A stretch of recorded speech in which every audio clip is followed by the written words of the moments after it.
warahmatullahi wabarakatuh. Berdirinya kami di sini ingin mempresentasikan hasil diskusi kelompok kami tugas kontak 09. Sebelumnya kami ingin memperkenalkan diri dulu. Nama saya Ilham Fadi, NPM 2510100175. Nama saya Reno Purba, NPM 2510100139. Nama saya Daniel, NPM 2510100134. Dan terakhir, saya Yanti Olivia Bisatus dengan NPM 2510100143. Dan dari hasil penelitian kami, hasil diskusi kami tentang lampu dari tata surya. Pendahuluan tata surya kita memiliki sumber energi yang luar biasa, yaitu matahari. Energi matahari dapat dimanfaatkan untuk berbagai keperluan, termasuk sebagai sumber energi listrik. Salah satu contoh pemanfaatan energi matahari adalah dengan menggunakan lampu tenaga surya.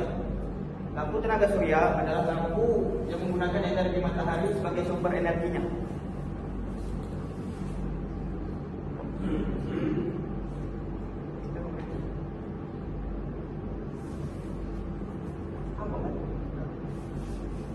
Oke, di sini saya akan menjelaskan prinsip kerja lampu tenaga surya.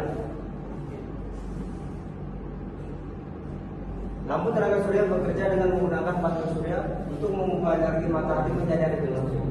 Panel surya terdiri dari sel-sel fotovoltaik yang dapat mengubah cahaya matahari menjadi arus listrik. Arus listrik ini kemudian disimpan dalam baterai dan digunakan untuk menyalakan lampu. Oke, di sini saya akan menjelaskan kelebihan lampu tenaga surya. Yang pertama, energi yang bersih dan ramah lingkungan. Lampu tenaga surya menggunakan energi matahari sebagai sumber energinya, sehingga tidak menghasilkan polusi udara atau gas rumah kaca. Yang kedua, biaya operasional yang rendah. Lampu tenaga surya tidak memerlukan biaya operasional yang tinggi, karena energi matahari adalah sumber energi yang gratis. Yang terakhir, ketiga, dapat digunakan di daerah terpencil. Lampu tenaga surya dapat digunakan di daerah terpencil yang tidak memiliki akses ke jaringan listrik. Terus ada 9 kekurangan lampu tenaga surya, yaitu biaya awal yang tinggi, yaitu biaya awal untuk membeli dan memasang lampu tenaga surya dapat lebih tinggi daripada lampu tradisional yang sebelumnya. Kedua, ada ketergantungan pada cuaca. Lampu tenaga surya memerlukan sinar matahari untuk dapat berfungsi dengan baik, sehingga dapat terganggu oleh cuaca buruk. Apalagi di kondisi sekarang kita lihat cuaca yang tidak terkondisikan, yaitu hujan sangat deras, itu akan mematikan terhadap lampu tenaga surya. Jadi ada nilai plusnya dan ada nilai negatifnya juga sih. Terus ada aplikasi lampu tenaga surya, yaitu ada penerangan jalan. Lampu tenaga surya dapat digunakan sebagai penerangan jalan di daerah yang tidak memiliki akses yang jaringan listrik, kayak pulau terpencil. Di Batam juga termasuk di ujung-ujung kayak kampung Melayu, tapi di ujung pelosok-pelosoknya. Terus lanjut ke penerangan rumah. Lampu tenaga surya dapat digunakan sebagai penerangan rumah di daerah yang tidak memiliki akses ke jaringan listrik. Terakhir ada penerangan umum. Lampu tenaga surya dapat digunakan sebagai penerangan umum di jalan, taman, lapangan, dan lain-lainnya. Dan terakhir kesimpulan yang akan dijelaskan sampaikan surat saya. Dan di sini akan saya menyampaikan kesimpulan. Lampu tenaga surya adalah salah satu contoh pemanfaatan energi matahari sebagai sumber energi listrik.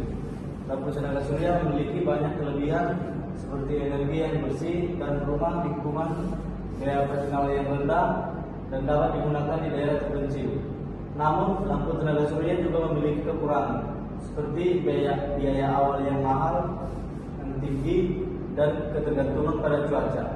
Dengan demikian, lampu tenaga surya dapat menjadi salah satu alternatif penerangan yang baik untuk masa depan. Baiklah, mungkin sekian hasil presentasi dari kelompok kami. Bila ada kata-kata yang salah, kami mohon maaf. Kami akhiri. Assalamualaikum warahmatullahi wabarakatuh. Assalamualaikum warahmatullahi wabarakatuh.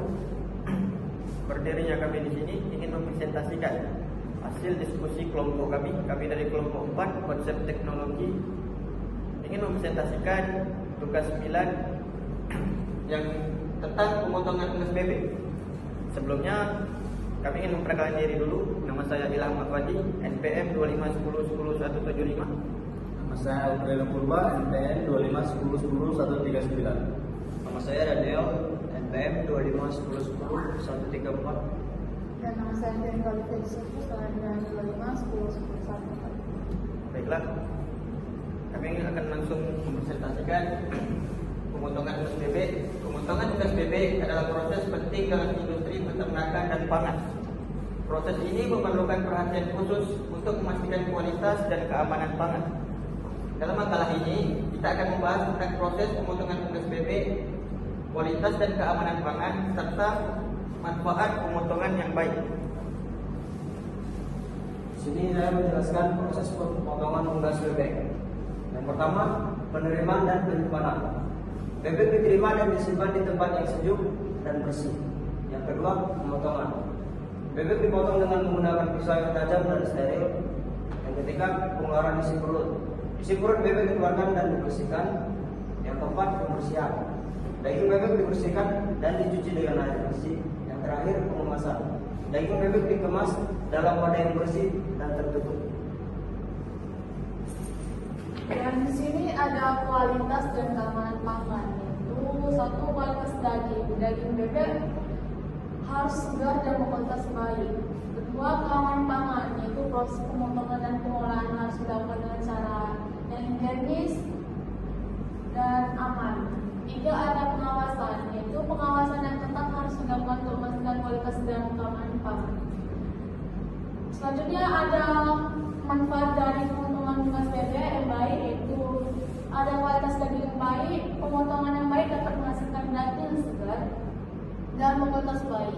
Kedua, keamanan pangan. Pemotongan yang baik dapat mencegah kontaminasi dan memastikan keamanan pangan. Yang terakhir yaitu meningkatkan nilai ekonomi. Pemotongan yang baik dapat meningkatkan nilai ekonomi daging bebek. Selanjutnya kesimpulan akan dilanjutkan rekan saya. Selanjutnya adalah kesimpulan. Pemotongan unggas bebek memerlukan perhatian khusus untuk memastikan kualitas dan keamanan pangan. Dengan melakukan proses pemotongan yang baik dan mengikuti standar keamanan pangan, kita dapat meningkatkan daging bebek yang segar dan berkualitas baik. Oleh karena itu, penting untuk memperhatikan proses pemotongan dan pengolahan daging bebek untuk memastikan kualitas dan keamanan pangan. Sekian hasil presentasi dari kelompok kami. Jika ada penjelasan yang kurang lengkap, Showed up here to where my boyfriend works. Honey, that's